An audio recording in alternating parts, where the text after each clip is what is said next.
मैं प्रमोद ठाकुर आपका एक बार फिर स्वागत करता हूं अपने शो आपकी बात में। आज मैं देश के सबसे पहले कृषि विश्वविद्यालय में बैठा हुआ हूं, पंतनगर यूनिवर्सिटी के अंदर हूं। और आज मेरे साथ हैं डॉक्टर शिवेंद्र कश्यप जी, जो मेरे साथ उपस्थित हैं। उनसे हम जानने की कोशिश करेंगे कृषि विश्वविद्यालय में वो कब से हैं, उन्होंने क्या क्या योगदान दिए हैं, उसके विषय में आज हम डॉक्टर साहब से चर्चा करेंगे। सर, आपका स्वागत है। नमस्कार, बहुत बहुत धन्यवाद।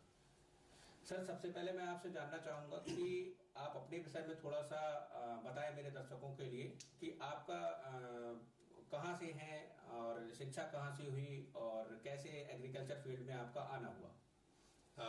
आपने जो प्रश्न सबसे पहले पूछा, कृषि वास्तव में, खेती वास्तव में देश की धुरी है।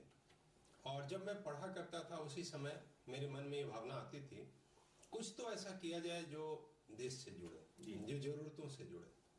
और इसीलिए जब मौका मिला कि कृषि की पढ़ाई करनी है, और हालांकि इससे पहले की पढ़ाई मेरी कृषि से जुड़ती हुई नहीं थी, इंटरमीडिएट तक की। इंटरमीडिएट तक आप कृषि से नहीं रहे, लेकिन मेरे मन में जो भावना थी, इसीलिए जब पंतनगर यूनिवर्सिटी में प्रवेश करने का एक मौका आया तो मुझे लगा कि एक मौका है जिसको चूकना नहीं चाहिए। और इस भावना ने मुझको पंतनगर विश्वविद्यालय तक पढ़ने के लिए पहुंचाया। मैंने पंतनगर यूनिवर्सिटी को ऑप्ट किया, उसे चुना कि खेती पढ़कर देखते हैं। मतलब आपका कहने का मतलब है कि आपने जो शिक्षा प्राप्त की है वो भी पंतनगर यूनिवर्सिटी से है। मैं 1983 में पंतनगर विश्वविद्यालय में यहाँ पंतनगर यूनिवर्सिटी में आया, स्नातक कृषि की पढ़ाई करने के लिए आया और बड़ी इच्छा के साथ आया, बड़े मनोयोग से पंतनगर यूनिवर्सिटी में पहुंचा 1983 में। सर, ये तो बहुत गर्व का विषय है कि जिस विश्वविद्यालय से आपने पढ़ाई की उसी विश्वविद्यालय में आप अपनी सेवा। निश्चित रूप से ये बड़े जिम्मेवारी का विषय भी है, क्योंकि पंतनगर विश्वविद्यालय का बड़ा इतिहास रहा है और यहाँ के बड़े प्रबल, बड़े प्रखर प्राध्यापक रहे हैं। तो उस परिवेश को चूंकि मैंने छात्र के रूप में जिया, उस जिम्मेवारी को अपने कंधे पर लेते हुए मैंने बड़े गर्व का अनुभव किया इस विश्वविद्यालय के संकाय सदस्य होते हैं। सर, यहाँ पर इस समय जो है वो कृषि संचार विभाग के विभागाध्यक्ष हैं, कृषि संचार विभाग। और इस पर हम थोड़ा सा जानना चाहेंगे सर, ये विभाग कैसा है और कब बनाया, विश्वविद्यालय ने इसको कब बनाया जो है? कृषि संचार विभाग, अगर कृषि देखें सब मिलाकर देश में विश्वविद्यालयों के हिसाब से, तो कृषि का मतलब कृषि विश्वविद्यालय कृषि से संबंधित शोध करते हैं, यानी आम किसानों के लिए कुछ न कुछ नया ज्ञान उत्पन्न करते रहते हैं। नई प्रजातियां बनती हैं, नई तकनीकें आती हैं। अब इन नई प्रजातियों, नई तकनीकों को जब तक किसानों तक न पहुंचाया जाए, तब तक वो प्रयोगशाला में बनी रह जाएंगे।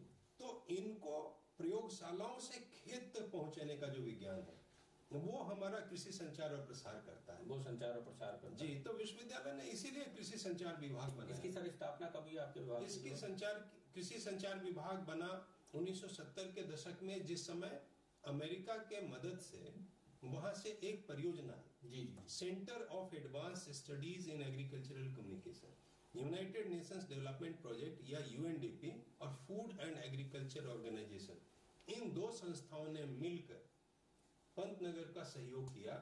उस सहयोग से centre of advance studies in agricultural communication परियोजना आई और उसी के तहत कृषि संचार विभाग की स्थापना पंतनगर में हुई। आपका मेरे से अगला सवाल ये है आपसे कि संचार विभाग जिसमें आप कार्यरत हैं, जिसके विभाग अध्यक्ष हैं, ये विभाग काम कैसे करता है, कैसे लोगों तक आपकी बात को और विश्वविद्यालय की जो तकनीक है उसको जो है वो लोगों तक पहुंचाता है? 3 तरह के काम हम लोग इस विभाग में कर रहे हैं। एक काम सबसे बड़ा जो हम ये कर रहे हैं कि हम अपने कृषि के स्नातकों को और मास्टर्स पीएचडी के स्टूडेंट्स को पढ़ाते हैं, उनको हम विशेषज्ञ बनाते हैं कि कृषि संचार और प्रसार इस विषय के विशेषज्ञता देने का काम हम लोग कर रहे हैं। फिर हम लोग इस कृषि प्रसार में, संचार में, चूंकि रोज तकनीकें बदल रही, इंफॉर्मेशन टेक्नोलॉजी आ रही है, इन तकनीकों के हिसाब से नए शोध होने चाहिए, तरीके बदलने चाहिए। बिल्कुल। तो तरीकों के बदलाव के हिसाब से शोध भी करते हैं हम। और तीसरा कार्य हम ये करते हैं कि किसानों तक ज्ञान को पहुंचाने के लिए मीडिया का जो इंटरवेंशन होना चाहिए, मीडिया का जो हस्तक्षेप होना चाहिए, उस हिसाब से हम पत्रिकाएं बनाते हैं। इंडियन फार्मर्स डाइजेस्ट अंग्रेजी की पत्रिका और किसान वार्ता हिंदी की पत्रिका देश की शुरुआती पत्रिकाओं में है, जो हम लोग छापते हैं। हर महीने मासिक पत्रिका के रूप में छाप रहे हैं। इसके अलावा कृषि स्नातकों, स्नातकोत्तर विद्यार्थियों को पढ़ाने के लिए हम लोग फिल्में बनाते हैं, किसानों तक ले जाने के लिए भी इस ज्ञान को फिल्म निर्माण का कार्य करते हैं। इसके अलावा रेडियो का कार्यक्रम बनाते हैं जिसके माध्यम से कृषि ज्ञान को किसानों तक पहुंचाया जा सके। रेडियो स्टूडियो की स्थापना हमारे यहाँ हमारे विभाग में आज से 30 साल पहले हो गई थी। उसके बाद हमने सामुदायिक रेडियो भी बनाया जिसके माध्यम से हम इस ज्ञान को किसानों तक पहुंचा रहे हैं। और यह हमारा विभाग, हमारे संकाय सदस्य इस प्रकार कृषि ज्ञान को जड़ तक पहुंचाने, रूट्स तक पहुंचाने में लगे। सर, आपने कहा कि यहाँ पर रेडियो की स्थापना 30 वर्ष पहले हो गई थी, लेकिन ये प्रॉपर वर्किंग में कब से आया? हमारे यहाँ स्टूडियो तो बना, लेकिन हमारे पास ट्रांसमिशन की सुविधा नहीं थी। हम ब्रॉडकास्ट नहीं कर सकते। तो स्टूडियो में हम रिकॉर्डिंग करते थे और ऑल इंडिया रेडियो के रेडियो स्टेशंस को वो कार्यक्रम देते थे। अच्छा, ऑल इंडिया रेडियो से आप जो उसको ब्रॉडकास्ट करवाते थे। तो देश के 25 ऑल इंडिया रेडियो स्टेशंस तक हमारे कार्यक्रम जाते थे और वो उन कार्यक्रमों को ब्रॉडकास्ट करते थे। उसके बाद 2011 में पहली बार हमने अपना रेडियो स्टूडियो बनाया जिसमें कि हमने ब्रॉडकास्ट सिस्टम भी बनाया, जिसको एफएम के माध्यम से सामुदायिक रेडियो के कॉन्सेप्ट के अंतर्गत शुरू किया, जिसका नाम रखा हमने पंतनगर जनवाणी। ये 2011 से। आपका कहना है कि इस समय यूनिवर्सिटी का अपना एफएम है पंतनगर जनवाणी, जिसके माध्यम से आप लोगों को यहाँ की तकनीक के विषय में, किसानों और देशवासियों के विषय के लिए बताते हैं। जी, इस पंतनगर विश्वविद्यालय की यही विशिष्टता, यूनिकनेस है कि विश्वविद्यालय का अपना एफएम बैंड का रेडियो स्टेशन है, सामुदायिक रेडियो है पंतनगर जनवाणी 90.8 एफएम। 2011 को 15 अगस्त से हमने शुरू किया है। आज 12 घंटे का नया प्रसारण यानी फ्रेश ब्रॉडकास्ट नित्य कर रहे हैं। 12 घंटे, सुबह 8 बजे से रात्रि 8 बजे तक ब्रॉडकास्ट करता है विश्वविद्यालय। और विश्वविद्यालय के सभी संकायों के विशेषज्ञों को हम वहां लाते हैं, उनके कार्यक्रमों को रिकॉर्ड करते हैं और आम किसानों तक, नागरिकों तक उपयोगी ज्ञान पहुंचा रहे हैं अपने रेडियो स्टेशन के माध्यम से। ये बहुत बड़ी उपलब्धि है, उसके लिए मेरी तरफ से इस विश्वविद्यालय के लिए और आपको निजी तौर से सर हार्दिक शुभकामनाएं। धन्यवाद। सर, हम ये जानना चाहेंगे कि इस विभाग में जो आपने एफएम के विषय में बताया, एफएम के आने से पहले आप किस किस माध्यम से, आपने कहा कि कोई पत्रिका छपती है, उन सबसे पहले जब ये विभाग नहीं बना था तब जो है वो संचार व्यवस्थाएं कैसी थी और कैसे विश्वविद्यालय अपनी बात को आगे तक पहुंचाता था? सबसे पहले के दौर में भी विश्वविद्यालय में एक्सटेंशन यानी कृषि प्रसार का एक मैंडेट था और कृषि प्रसार का एक तंत्र था। विश्वविद्यालय के वैज्ञानिक और विश्वविद्यालय के प्रसार कार्यकर्ता गांवों तक जाते थे और गांवों में जाकर गोष्ठियों के माध्यम से, डिमॉन्स्ट्रेशंस के माध्यम से वो ज्ञान आम किसानों तक पहुंचाते थे। तो पंतनगर का एक बहुत बड़ा प्रसार का तंत्र पहले से रहा है। जिस समय उत्तर प्रदेश था, उत्तराखंड अलग नहीं हुआ था, उस समय में उत्तर प्रदेश के पूरे पश्चिमी उत्तर प्रदेश के सभी जिलों तक इस ज्ञान को पहुंचाने की जिम्मेवारी पंतनगर की थी। लेकिन उस समय में हमारे प्रसार कार्यकर्ताओं के माध्यम से, डिमॉन्स्ट्रेशंस के माध्यम से, गोष्ठियों के माध्यम से, इस प्रकार के माध्यमों से हम लोग वहां तक जाते हैं। इससे पहले भी प्रचार की व्यवस्थाएं यूनिवर्सिटी की अपनी रही हैं, जो गोष्ठी के माध्यम से और मीडिया इंटरवेंशन का काम और मीडिया से संबंधित प्रयोगों का काम विभाग के आने के बाद से त्वरित हुआ। क्योंकि बड़ा सवाल यहाँ पे उभरता है कि जो संचार व्यवस्था है जिसके आप विभाग अध्यक्ष हैं, उसके आने से, उस विभाग के बनने से यूनिवर्सिटी को क्या फायदा मिला है? पंतनगर यूनिवर्सिटी को अगर मैं ये कहना चाहूँ कि आपका विभाग आने से, आपके विभाग के आने से, कि सर के आने से ये विभाग ने यूनिवर्सिटी को एक उपलब्धि दी है, उसके विषय में थोड़ा सा बताना। 4-5 ऐसे काम हुए हैं विभाग के माध्यम से जिससे विश्वविद्यालय को बहुत लाभ मिला। क्या क्या सर? एक सबसे बड़ा लाभ क्या हुआ, हम लोगों ने इस विभाग के अंतर्गत मीडिया के ऊपर जो शोध किया और जो कम्युनिटी रेडियो जैसे कॉन्सेप्ट दिए, इसके माध्यम से कृषि प्रसार की व्यवस्था अगले चरण तक पहुंची, नेक्स्ट जनरेशन तक पहुंची। ये नेक्स्ट जनरेशन तक कृषि प्रसार की व्यवस्था को पहुंचाने के लिए जो शोध और प्रयोग हुए हैं, वो विभाग के बनने के बाद हुए। सर, इसमें जो यूनिवर्सिटी का अपना एफएम चलता है, उसके विषय में थोड़ा सा बताएं कि इसके माध्यम से संचार विभाग, जो आपका विभाग है, यूनिवर्सिटी को कैसे जो फायदा पहुंचाता है? जी, हमारा पंतनगर जनवाणी नाम का जो एफएम है, उसकी कुछ तो विशिष्टताएं हैं। एक ये है कि पूरे देश के 60 कृषि विश्वविद्यालय, 60 से अधिक कृषि विश्वविद्यालय हैं। सभी कृषि विश्वविद्यालयों में एकमात्र ये पंतनगर जनवाणी एफएम है पूरे देश में। मतलब देश के अंदर किसी यूनिवर्सिटी के पास, मतलब एग्रीकल्चर यूनिवर्सिटी के पास अपना एफएम नहीं है? नहीं, एफएम कुछ विश्वविद्यालयों के पास है। अच्छा, लेकिन 12 घंटे का प्रसारण करने वाला एकमात्र एफएम। 12 घंटे का प्रसारण आप करते हैं? हाँ, नित्य 12 घंटे का फ्रेश ब्रॉडकास्ट करने वाला ये देश का एकमात्र एफएम है। सबसे पहले तो इस उपलब्धि के लिए सर हमारी तरफ से लाइव 24 परिवार की तरफ से आपके विश्वविद्यालय को और आपको निजी तौर पर मेरी शुभकामनाएं। जी बहुत बहुत धन्यवाद।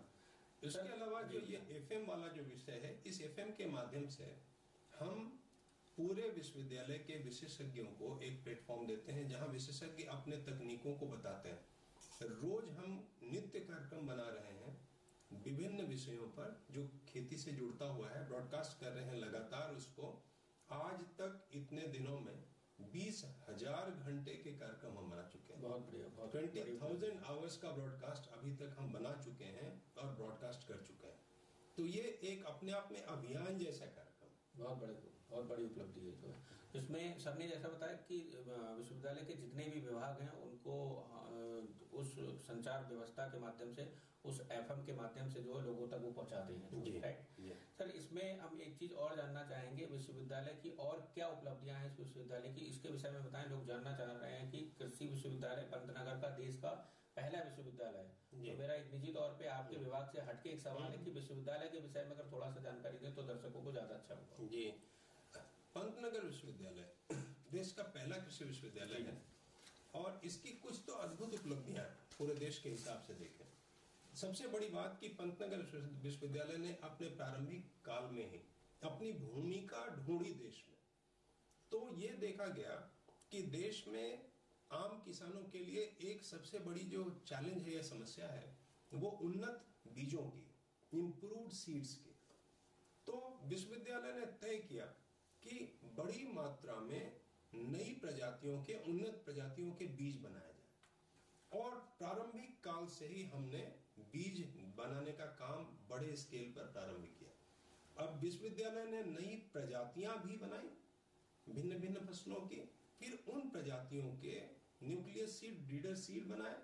उसके बाद विश्वविद्यालय ने प्रयास करके अपना तराई डेवलपमेंट कॉर्पोरेशन नाम की एक यूनिट एस्टेब्लिश करवाई जो कि इस बीज को अगले स्तर तक ले जाए, सर्टिफाइड सीड तक, और उसके माध्यम से विपणन का कार्य चले।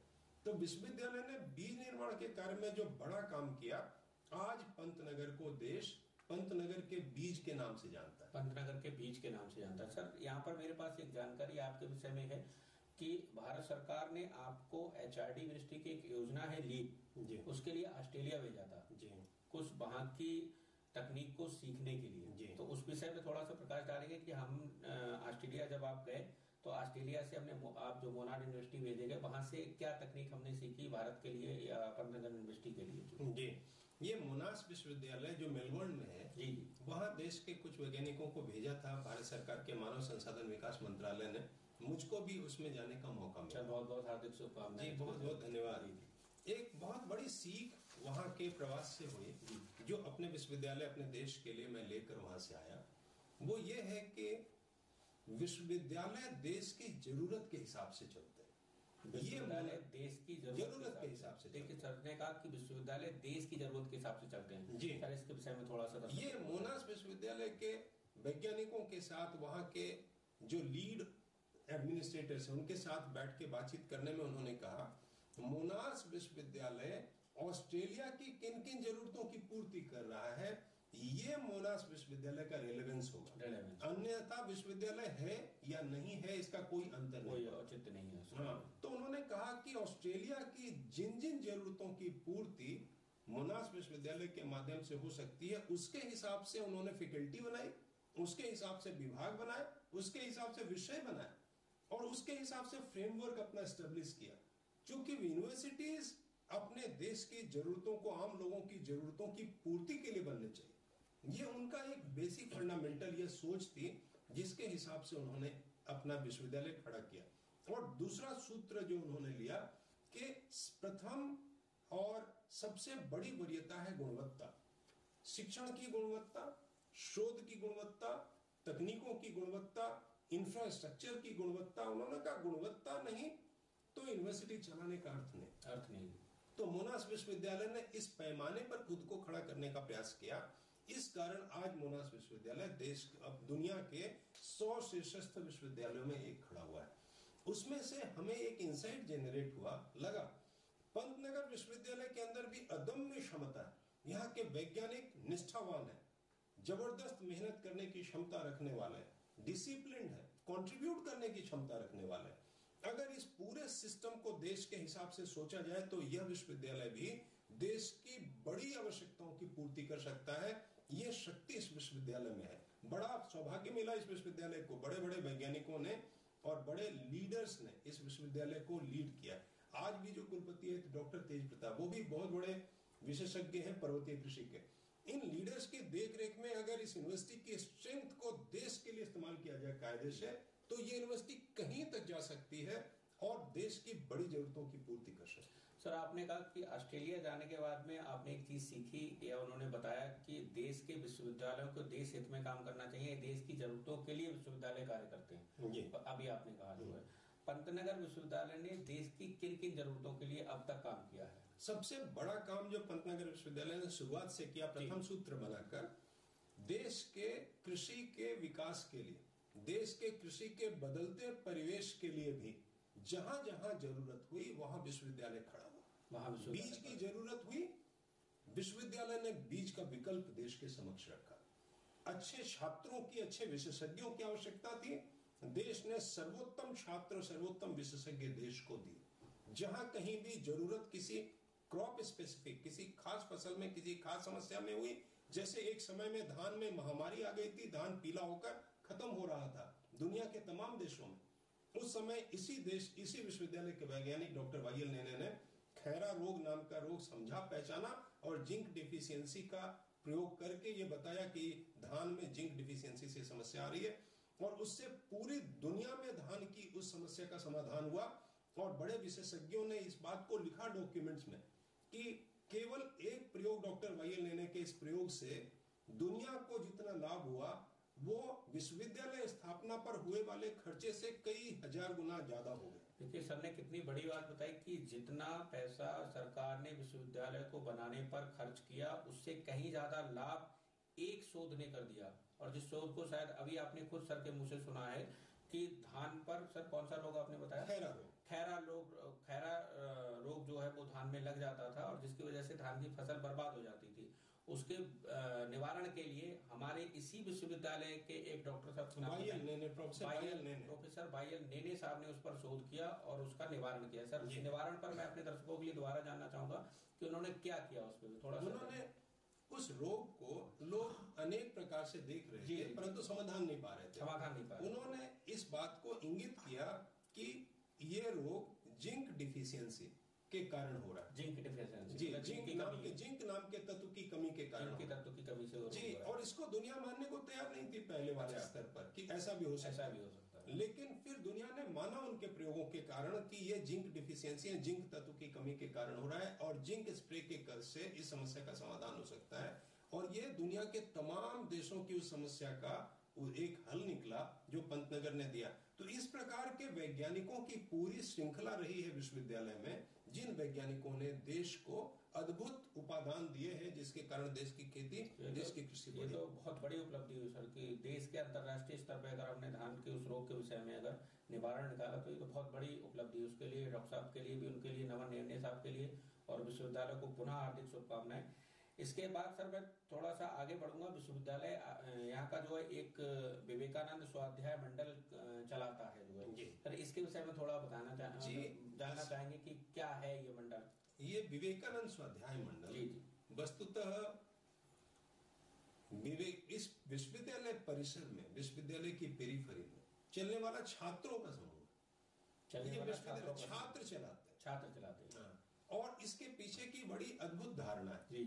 जब डॉक्टर राधाकृष्णन जी 1963 में पंतनगर में पहले दीक्षांत समारोह में आए थे, उन्होंने भी अपने भाषण के दौरान इस बात को कहा था कि विश्वविद्यालय जो बनते हैं, विश्वविद्यालय केवल ईंट पत्थरों से नहीं होते, बिल्डिंग से नहीं बनते। विश्वविद्यालय का अर्थ होता है कि एक स्पंदन होता है।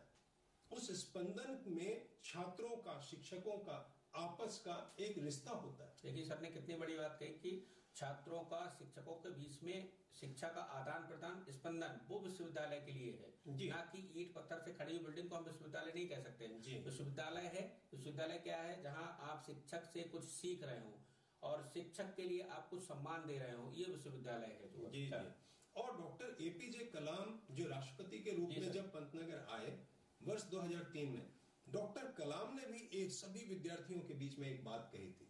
उन्होंने कहा था कि ये संकल्प लेकर चलो, सबको उन्होंने प्लेज कराया। उन्होंने ये प्लेज कराया कि मेरा जीवन शिक्षा के साथ में इस देश में से अशिक्षा के अंधकार को खत्म करने के लिए भी लगेगा।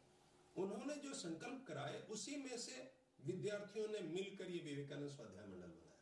उन्होंने कहा कि ये यूनिवर्सिटी भी केवल डिग्री बांटने की दुकान ना बने, विद्यार्थियों के जीवन में निर्णय लेने की क्षमता भी खड़ी होनी चाहिए, जीवन मूल्य भी खड़े होना चाहिए, देशभक्ति की भावना भी खड़ी होनी चाहिए, सामाजिक संवेदना भी खड़ी होनी चाहिए। और इन मूल्यों को विद्यार्थियों के जीवन में लाने के लिए केवल नॉर्मल क्लासेस से काम नहीं चलेगा, उसके बियॉन्ड, उसके पार जाकर विद्यार्थियों को अपने जीवन को देखना पड़ेगा। उसके लिए एक प्लेटफॉर्म बनाया जिसका नाम रखा विवेकानंद। बच्चों ने मिलकर बनाया और कुछ शिक्षकों ने उसको सहयोग किया।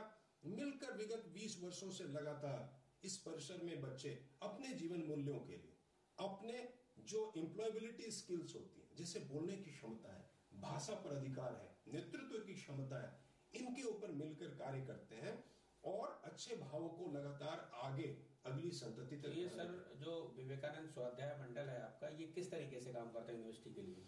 ये इसमें 4-5 महत्वपूर्ण गतिविधियां ये चलाते हैं। जी जी। जितने भी विवेकानंद स्वाध्याय मंडल से जुड़े हुए बच्चे। जी जी।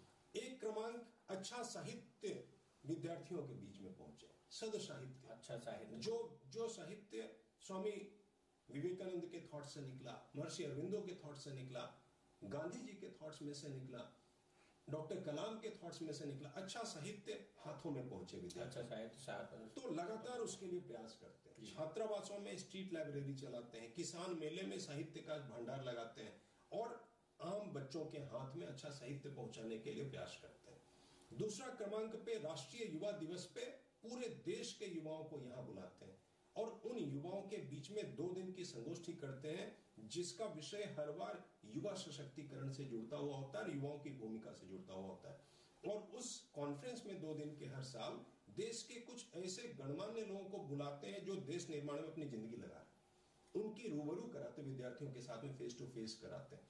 तीसरा, हर रविवार को यहाँ पर पंतनगर के ही एक विद्यालय के परिसर में जाकर इस पंतनगर के इर्द गिर्द के छोटे छोटे जो बस्तियां हैं, उन बस्तियों के बच्चों को बुलाकर, सरकारी विद्यालयों के बच्चों को बुलाकर इसी विश्वविद्यालय के बच्चे हर रविवार को 2 घंटे उनको निःशुल्क पढ़ाते हैं। उसको संडे सर्विस क्लास कहते हैं। और आज से नहीं, 20 वर्षों से लगातार हर रविवार को आप प्रातः काल पहुंचे, 9 बजे से 11 बजे तक आप देखेंगे सरकारी विद्यालयों के 50, 60, 100 बच्चे आते हैं पढ़ने के लिए। और इस यूनिवर्सिटी के हॉस्टल से निकलकर बच्चे 2 घंटे अपना बिना किसी स्वार्थ के योगदान करते हैं उन बच्चों को कॉन्सेप्ट समझाने में, physics, chemistry, maths, English, Hindi समझाने में।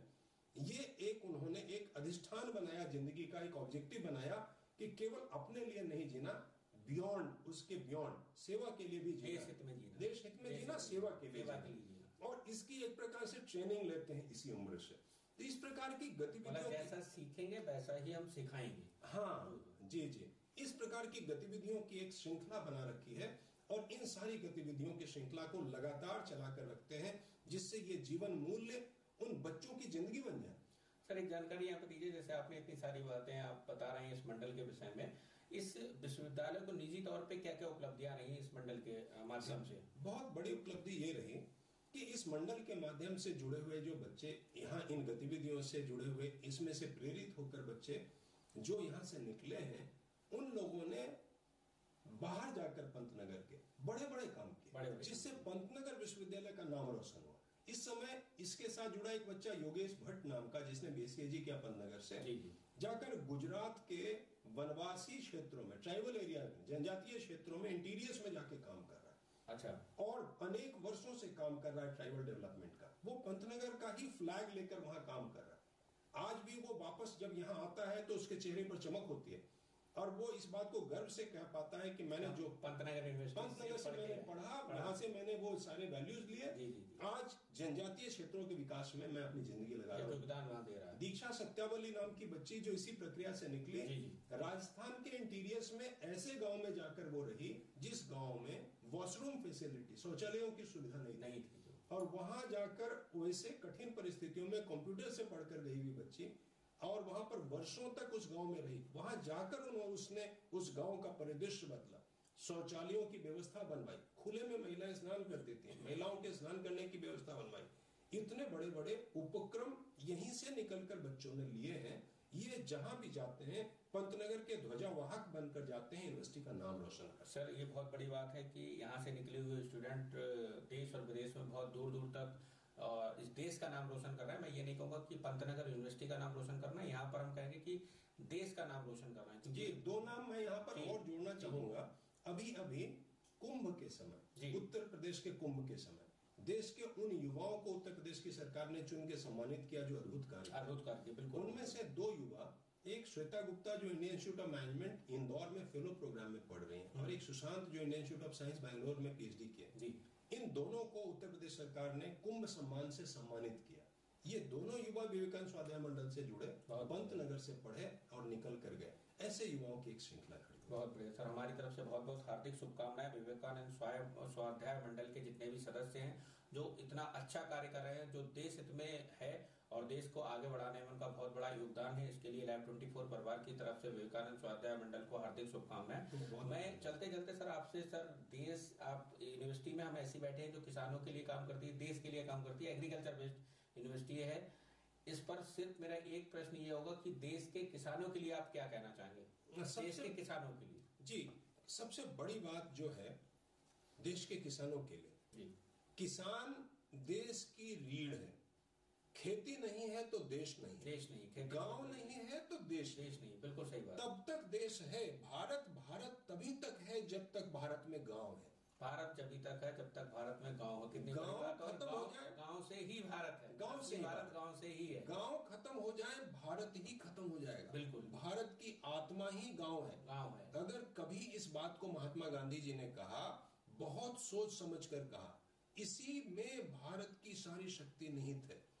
इसीलिए सबसे बड़ा गर्व अगर होना चाहिए मन में, तो खेती करने का गर्व होना चाहिए, गांव का व्यक्ति होने का गर्व करना चाहिए। क्योंकि भारत की संस्कृति, भारत की सभ्यता, भारत की सोच, ये सब गांवों में ही संरक्षित है। तो यही सबसे बड़ा गर्व लेकर गांव के लोग, किसान जिए और नई तकनीकों के साथ जुड़े, कुछ अद्भुत करके दिखाएं खेती में। ऐसा अद्भुत करके दिखाएं जिससे हम भी इजराइल, हॉलैंड की तरह दुनिया के शीर्षस्थ देशों में खड़े हों कृषि के मामले में। सर आपका बहुत बहुत धन्यवाद। आपने देश के विषय में और पंतनगर यूनिवर्सिटी के विषय में, विवेकानंद स्वाध्याय मंडल के विषय में हमें इतनी जानकारी दी, और चलते चलते आपने देश के किसानों के लिए बताया कि उन्हें कैसे कृषि करनी चाहिए। और देश की आत्मा है किसान, और हमारे गांव जो है देश की आत्मा है। इतना बड़ा शब्द का, और वास्तविकता यही है कि देश की आत्मा गांव में बसती है। गांव से ही भारत है, भारत से ही गांव है। और मैं खुद एक ग्रामीण परिवेश से आता हूं, इसमें मुझे गर्व है। और इन्हीं शब्दों के साथ में मैं सर आपका बहुत बहुत आभार प्रकट करता हूं। सर मेरे साथ आए उसके लिए आपका बहुत बहुत धन्यवाद। बहुत बहुत धन्यवाद और बहुत बहुत आभार।